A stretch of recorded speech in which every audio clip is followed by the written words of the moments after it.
Temples గురించి తిట్టేవాళ్ళు మిమ్మల్ని. అవునండి, చెప్తారా? అవి నిజమే.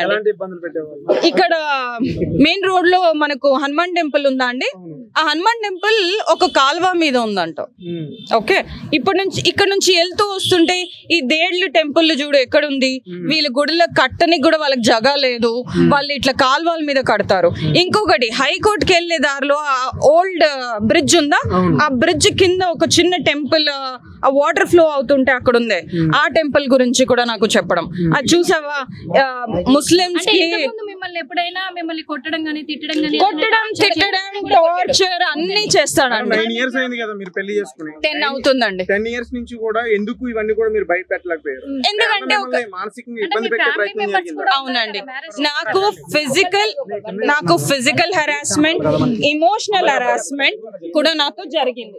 ఎందుకు అంటే మా ఫ్యామిలీ, నాకు మా డాడీ లేరు, మా అత్త వాళ్ళు ఉన్నారు కాబట్టి ఇప్పుడు వాళ్ళు ఎక్కడ మా మమ్మీ ఇప్పుడు లాస్ట్ 2 years అయిందండి చనిపోయి.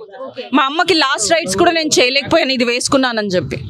ఇప్పుడు అందుకే వాడు ముఖాన్ని కొట్టాలనుకుంటున్నా. ఇది వేసుకున్నాను చేయనీయలేదు, నన్ను ఏం చేయనేయలేదు మా అమ్మ కోసం. అవునండి, నేను హిందూగానే మారుతాను. ఎందుకంటే నా పేరు నేను ఎక్కడ మార్చుకోలేదు.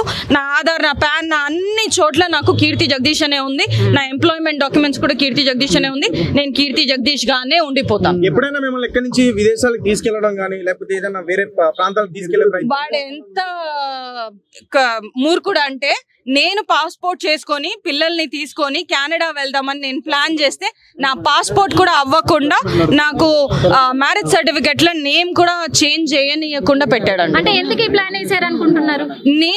నేనేంటంటే ఫ్యూచర్ కావాలని. మా పాపకి ఇప్పుడు 18 years అండి. వాళ్ళ ఫ్యూచర్, వాళ్ళు చదువుకుంటారు, వాళ్ళు చేస్తారని చెప్పేసి నేను మా పిల్లల ఫ్యూచర్ కోసం అని నేను చేద్దాం అనుకున్నాను. కానీ వాడు నన్ను అది కూడా చేయనివ్వలేదు.